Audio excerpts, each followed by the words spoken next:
Hey guys! Alright guys, we're here to do the second video on this special Christmas Eve Throwback Thursday Patreon request double header. Ooh. I need a glass of water. I need some liquid death after seeing all of that. Wow. Anyways, this is a Patreon request from this Patreon right here. Asked us to check out a band called Face of Reality. The name of the song is Save Tibet. Now, nobody's been saving Tibet since the early 90s, so I have a feeling that this is really a Throwback Thursday video. There's no doubt in my mind. I think the last people that tried to save Tibet was the Beastie Boys. So this has to be really a Throwback Thursday video. I wonder if Tibet was ever saved. I don't think it was. And if it wasn't, why did we give up on it? Yeah, no one talks about Tibet. That's why I didn't know about Tibet until the video. Before we did the video, he explained to me what Tibet was. What Tibet was, because I'm like, where's Tibet? There's two things that I take from my youth. It's Tibet and the ozone layer. There was a hole in the ozone layer. Oh. And those things were, and apparently they were started by spray, aerosol spray. Those two items were really in the forefront of everybody's mind. Well, maybe three if you add people dying of hunger in Africa. And it seems like we've kind of forgotten about all three. Oh. But I don't think all three are completely out of circulation, if you will. I think Tibet still needs saving. I think the ozone layer still needs to be taken care of, and there's still people dying of hunger in Africa. Yeah, but I feel like that one is still more in the forefront. It's more in the forefront. Okay, but when was the last time you heard anybody talking about Tibet or the ozone layer, for that matter? Like, I feel every generation there's these crusades that people embark on to be in the to be politically correct, perhaps. Or something more fucked up happens that we forget about. We forget about the other thing that was Exactly. least fucked up than the new fucked up Exactly. thing? Maybe. What I'm just saying is that I think if people really cared about the problem, you would still continue to fight the problem, even though perhaps it's not as popular now as it was then. Do you see what I'm saying? It just gives me a sense, the older I get, the more numb I become to these things, because I start to feel like this is just the hip thing to do. Like now it's hashtags. Like nobody actually does anything. They just come up with a cool hashtag, and they feel like they've achieved something. The Tibet thing was happening. They would hashtag Save Tibet. Yeah, exactly. So instead of concerts or protests, people would just create a hashtag. Anyways, I think the older I'm getting, the more cranky I am towards all of these things. But anyways, Save Tibet, Face of Reality. Are you ready for this? Yeah. All right, let's do it.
First, I don't know what that first vocal was at the beginning, but that threw me for a loop. It's like, what the hell is happening here? Yeah. Because I I got don't the see anyone there who would be able to do that. but I was like, this sounds like a hardcore band.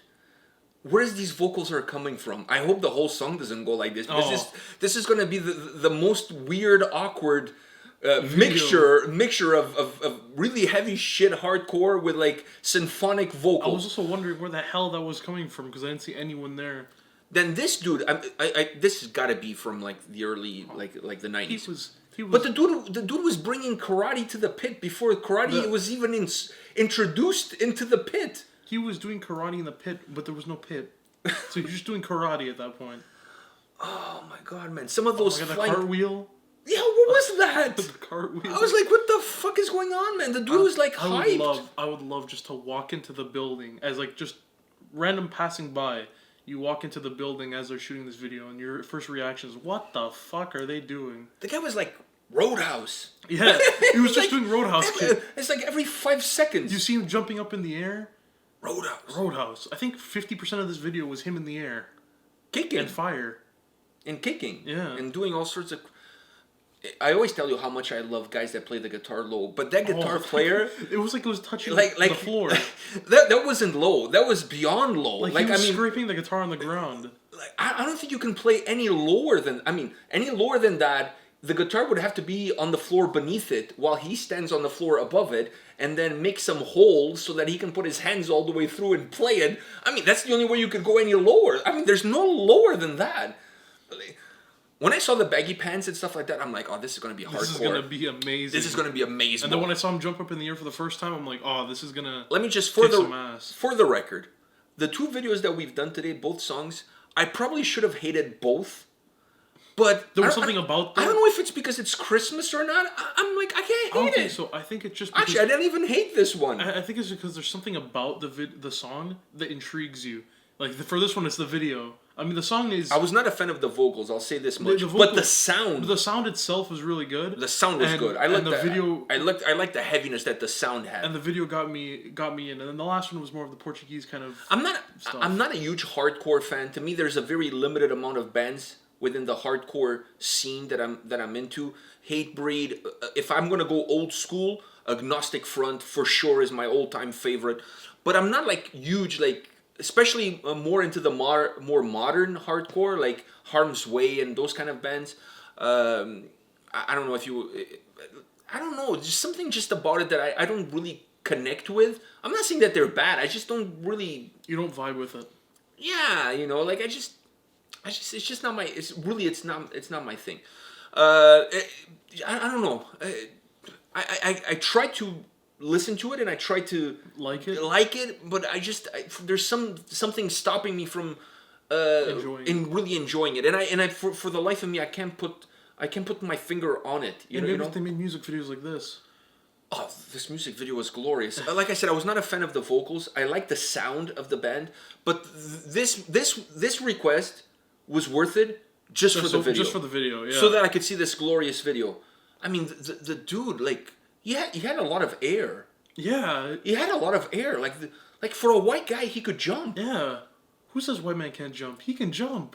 Wow, he could jump. Roadhouse. You could do the dunk contest. Like, you know what this video was missing? Every time he did one of those flying spinneroonie kicks. Roadhouse? Yeah, Peter Griffin showing up. Roadhouse. Roadhouse. Like on the side of the video, Roadhouse. Somebody should do that. If they're good at video editing, they should do that. Wow, I like the heaviness of the track. I like the track musically. I was just not a fan of the vocally. To me, the vocals off. I felt like they were a little bit off. You know what I mean? Like I said, I don't mind the aggression in the vocals. At times it reminded me a little bit of Madball. Like I don't mind the aggression, the rawness that they had. I just didn't feel like they were necessarily as aggressive as they needed to be to match how aggressive the sound was. Because the sound was, the guitars were killer on this track. I just felt that the vocals were missing something. They were missing a little bit of that extra. That kick. Well, they were not missing the kick. There was tons of kicks. The vocalist was not missing any kicks. Wow. All the kicks connected. Yeah. This guy, perhaps just like me, growing up in the late 80s, early 90s, was a big fan of Jackie Chan and Bruce Lee. and he watched Enter the Dragon multiple times on VHS. But it wasn't just I'm him almost jumping. sure. It wasn't just him jumping. No, but he was the only one doing the kicks. The kicks, Everybody yeah, was jumping. But everyone was really... But he was the only one bringing... Maybe because the video was about Tibet, so he figured like he would bring his inner monk to life, and he was start to do some kung fu moves. Wow.